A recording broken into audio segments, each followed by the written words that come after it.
বাইরা আমার, আল্লাহ রব্বুল আলামিন সূরাতুল আসরের প্রথম আয়াতে বললেন ওয়াল আসর, সময়ের কসম, কালের কসম, ইতিহাসের কসম। সময়ের গুরুত্ব বুঝাইছেন, সময়ের কেমন দাম। ইমাম রাজি রহমাতুল্লাহ আলাইহি সূরা আল আসরের ব্যাখ্যা বুঝছেন বাজারে যাওয়ার পর। আল্লাহওয়ালারা বাজারে যান শিক্ষা অর্জন করার জন্য, ঠিক কিনা বলেন? তারা বাজার থেকে শিক্ষা অর্জন করে, তারা চলার থেকে শিক্ষা অর্জন করে, তারা কোনো প্রতিষ্ঠানে যায় শিক্ষা অর্জন করে, কোনো মজলিসে বসে সেখান থেকে তারা শিক্ষা অর্জন করে, ঠিক কিনা? আল্লাহর বান্দা রাজি রহমাতুল্লাহ আলাইহি বাজারের ভিতরে গেলেন। এক আল্লাহর বান্দা চিল্লায় চিল্লায় বলতেছে, আওয়াজ করে বলতেছে, আল্লাহ তুমি রহম করো ওই ব্যক্তির উপরে যার পুঁজি ধ্বংস হয়ে যায়। কি হয়ে যায়? যার পুঁজি ধ্বংস হয়ে যায়, মানে সম্পদ।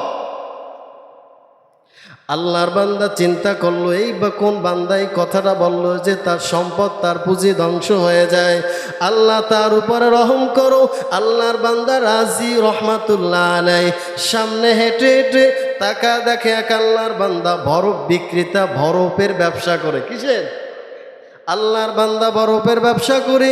আল্লাহর বান্দা ওই বরফের দিকে তাকা দেখে বরফগুলো গলে গলে যাইতেছে, অর্থাৎ তিনি বরফ ব্যবসায়ীদার, তার বরফ গলে যায়, তার সম্পদগুলো লস হয়ে যায়। অপার বান্দা ওই বান্দার জন্য দোয়া করে, আল্লাহ তুমি রহম করো ওই বান্দার উপরে যার সম্পদ ধ্বংস হয়ে যায়।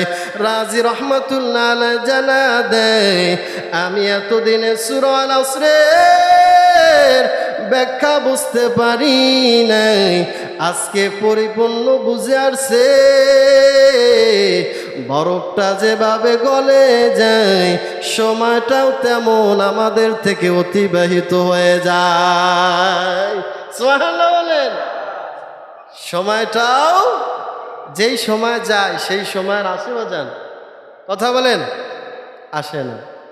তাহলে বরফটা যেমন গলে যায়, ঠিক রাজি রহমাতুল্লাহ আলাইহি বললেন যে মানুষের সময়টা তো এভাবে অতিবাহিত হতে থাকে।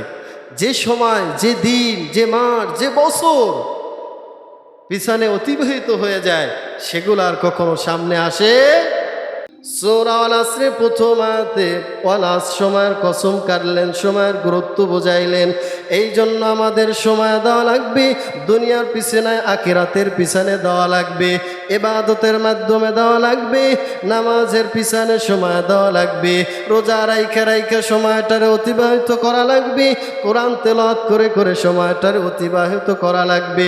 দ্বিতীয়তে আল্লাহ রাব্বুল আলামিন জানা দেয়, ইন্নাল ইনসানা লাফি খুসর, নিশ্চয়ই সমস্ত মানুষ ধ্বংসশীল, ক্ষতিগ্রস্ত।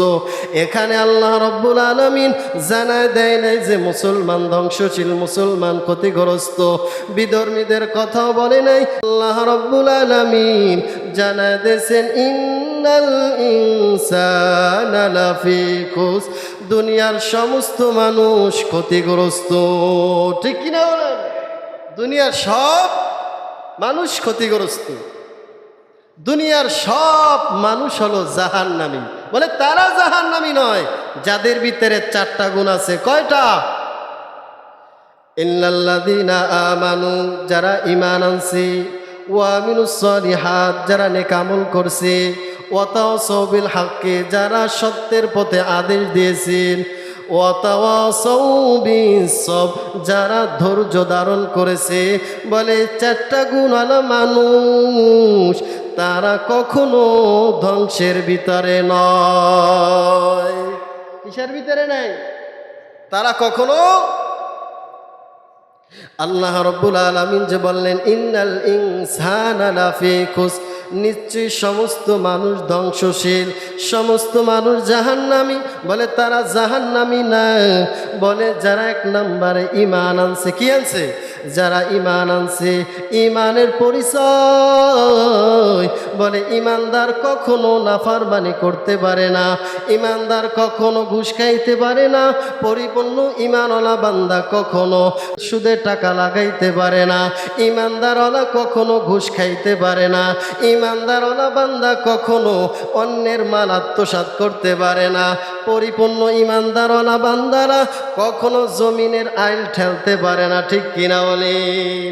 ঈমান তো সবার আছে, বলে এমন ঈমান আছে যে ঈমানে গুনাহ থেকে বাঁচাইতে পারে না। ঠিক কিনা বলেন? ঈমান আমাদের সবাইর আছে, কিন্তু গুনাহ থেকে বাঁচাইতে পারে না। ওই বান্দা পরিপূর্ণ ঈমানওয়ালা, যেই বান্দা নামাজ ছাড়ে না, যেই বান্দা রোজা ছাড়ে না, যেই বান্দা হজ ছাড়ে না, যেই বান্দা যাকাত দেওয়া ছাড়ে না, যেই বান্দা অহংকার করে না, যেই বান্দা মানুষের হক মেরে মেরে খায় না, যেই বান্দা কখনো ব্যবসার ভিতরে ভেজাল দেয় না, পরিপূর্ণ ঈমান আলা তো ওই বান্দা যেই বান্দা হকের উপরে চলে, যেই বান্দা সদা সর্বদা সত্য কথা বলে, যেই বান্দা বিপদের সময় আল্লাহর উপরে তাওয়াক্কুল করে, ওই বান্দাই তো পরিপূর্ণ ঈমানওয়ালা। ঠিক কিনা বলেন? ঈমান হলো 1 নম্বরে আল্লাহর উপরে বিশ্বাস রাখা লাগবে, 2 নম্বরে আসমানের উপরে বিশ্বাস রাখা লাগবে, 3 নম্বরে ফেরেশতাদের উপরে বিশ্বাস রাখা লাগবে, ভালো মন্দ তাকদীরের উপরে বিশ্বাস রাখা লাগবে। তারাই হলো পরিপূর্ণ ঈমানওয়ালা বান্দা। ঠিক কিনা বলেন? যদি বলেন আল্লাহর বিশ্বাস করি না, যদি বলেন নামাজ রোজা হজ যাকাত বিশ্বাস করি না, আমি বলবো আপনার ঈমানদারওয়ালাও হতে পারেন নাই। কারণ ঈমানদার হতে হলে 1 নম্বরে কারে বিশ্বাস করা লাগবে? আল্লাহর বিশ্বাস করা লাগবে। কেমন ঈমানের পরিচয় সাহাবায়ে কেরাম দিয়েছেন। হযরত বেলাল এমন সাহাবী ছিলেন, হযরত বেলালকে কাফিরের বাচ্চারা সারা শহর টেনে হেসরে হেসরে তারপরে যখন আবার জায়গায় তারে রাখা হয়, হযরত বেলালের আওয়াজ আহাদ আহাদ আহাদ, আমার আল্লাহ এক, আমার আল্লাহ এক, এর নামই হলো ঈমানের পরিচয়। সুবহানাল্লাহ বলেন। সারা শহর টেনে এনে আবার যখন তারে রাখলো, বেলাল আওয়াজ দিলেন আহাদ আহাদ, আমার আল্লাহ এক, আমার আল্লাহ এক। ঠিক কিনা বলেন? এটা হলো ঈমানের পরিচয়। আমাদের দেশে ঈমান বিক্রি হয়, সময়ের প্রয়োজন যদি কিভাবে ঈমান বিক্রি হয়, ঈমান বিক্রি হয় দুষ্ট লোকের মিষ্টি কথা ঘনিয়ে বসে কাছে, কথা দিয়া কথা রাখে পেরানে মারে শেষে। এই কথা দ্বারা পরিপূর্ণভাবে বুঝে নেন কিভাবে আমাদের ঈমান বিক্রি হয়, কিভাবে আমাদের ঈমান খেয়ে ফেলাইতেছে, কিভাবে বিধর্মীরা আমাদের ঈমানের ভিতরে ভেজাল ঢুকিয়ে দিতেছে। ঠিক কিনা বলেন? ভাইরা আমার 2 নম্বর গুণ হলো ভালো আমল করা লাগবে। ওই বান্দা ধ্বংসের ভিতরে না, ক্ষতিগ্রস্তের ভিতরে না। বলে যেই বান্দা ঈমান আনছে 2 নম্বরে নেক আমল করেছে মানে আমলকে বলে আল্লাহর বান্দা কখনো অপকর্মের ভিতরে জড়িত হয় নাই, পাপ কাজের ভিতরে চলে নাই, ওই বান্দা নেকের ভিতরে নিমজ্জিত রয়েছে। বলে বান্দা নামাজ ছাড়ে নাই, বান্দা রোজা ছাড়ে নাই, হজ ছাড়ে নাই, যাকাত ছাড়ে নাই, বান্দা কখনো সত্য কথা বলা ছাড়ে নাই, বান্দা বিপদের ভিতর পইরাও তারপরে বান্দা হক কথা বলা ছাড়ে নাই, বান্দা কোরআন তেলাওয়াত করা ছাড়ে নাই, বান্দা আল্লাহরে ডাকা ছাড়ে নাই। এক কথায় আল্লাহর যে আদেশগুলো আছে আর আল্লাহর যে নিষেধগুলো আছে, নিষেধের উপরে ছেড়ে দিয়েছেন আর আদেশের উপরে নিজেকে আদেশে গড়াইছেন। এটার নামই হলো নেক আমল করা। যদি বান্দা নেক আমল করতে পারে 2 নম্বরে গুণ, ওই বান্দা কখনো ক্ষতির ভিতরে নয়, ওই বান্দা কখনো ক্ষতিগ্রস্ত নয়। ভাইয়েরা আমার 3 নাম্বার হলো যারা আদেশ দিয়েছেন ইন্নাস সালাতা তানহা আনিল ফাহশাই ওয়াল মুনকার, যারা খারাপ কাজ করতে দেখেছে তাদেরকে বাধা দিয়েছেন, আবার ভালো কাজ করার জন্য আদেশ দিয়েছেন। দুনিয়ায় যদি মুমিনওয়ালা বান্দা হতে চান, দুনিয়ায় যদি আল্লাহর পরিপূর্ণ গোলাম হতে চান, আপনাকে অসৎ কাজে বাধা দেওয়া লাগবে। যদি হাত দিয়া না পারেন, জবান দিয়া বাধা দিবেন। যদি জবান দিয়া না পারেন, অন্তর দিয়া ওই কাজকে ঘৃণা করা লাগবে। আবার মানুষকে কইরেন না, তার কর্মকে ঘৃণা করবেন। কি করবেন? আমরা তো ব্যক্তিকে ঘৃণা করি, ব্যক্তিকে ঘৃণা করি। কেন করেন? ওই বান্দা হতে পারে আজকে নাফরমান, কালকে আল্লাহর ওলি হয়ে যেতে পারে। ঠিক কিনা বলেন? এই জন্য মানুষকে কখনো ঘৃণা করা যাবে, এগুলোর করা যাবে, তার কর্মকে ঘৃণা করবেন, তার পাপ কাজকে ঘৃণা করবেন। ঠিক কিনা বলেন? ভাইরা আমার 3 নাম্বার গেল। 4 নাম্বারে ধৈর্য ধারণ করা লাগবে। ধৈর্য আমাদের আছে না নাই? নাই। ভাইরা আমার, কি বাবা আমাদের ধৈর্য নাই? বিশেষ করে মা বোনদের ক্ষেত্রে দেখা যায়, যদি আল্লাহ পাক তাদেরকে একটা সন্তান দান করে, সন্তানটা বড় হওয়ার পর কিছুদিন যেতে না যেতে সন্তানের মারাত্মক জ্বর আসলো। জ্বর ভালো হওয়ার পরে আবার এই সন্তানটার আবার একটা বিপদ এসে গেল। ধরেন একটা হাত ভেঙে গেল অথবা পা ভেঙে গেল। ওই মা বলে, আল্লাহ কি আমারই দেখছে? আর কেউ এদিকে দেখে নাই? আমার সন্তান কি দেখছে? আর কেউ কি দেখে নাই? ধৈর্য ধারণ করতে পারে নাই। ঠিক কিনা বলেন? বিপদ আসে কার পক্ষ থেকে?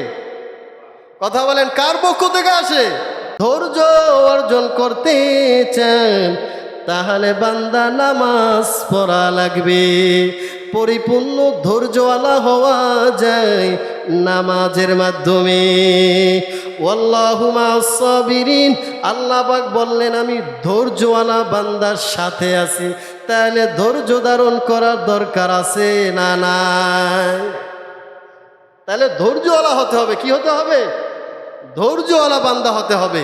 এবার আসুন, 1 নাম্বার পয়েন্ট গেল সময়ের কথা, 2 নাম্বার পয়েন্ট গেল ধ্বংসের কথা, 3 নাম্বার পয়েন্ট গেল সফলতার কথা। তাহলে আমরা পরিপূর্ণ বুঝতে পারলাম আল্লাহ পাক সময়ের গুরুত্ব দিয়েছেন। সময়ের গুরুত্ব আমাদেরকে দেওয়া লাগবে। সময়ের গুরুত্ব দিয়ে যদি চলতে পারেন, আল্লাহর খাঁটি গোলাম হয়ে যেতে পারবো। সেটা হলো আপনার দিনের পিছনে, দুনিয়ার পিছনে নয়। 3 নাম্বার, ইন্নাল ইনসানা লাফি খুসর। ওই সমস্ত মানুষ, সমস্ত ইনসান ধ্বংসশীল বলে তারা নয়, যারা ঈমান আনছে, যারা নেক আমল করছে, যারা সত্যের উপদেশ দিয়েছেন, যারা ধৈর্য ধারণ করেছেন, তারা কখনো ধ্বংসের ভিতরে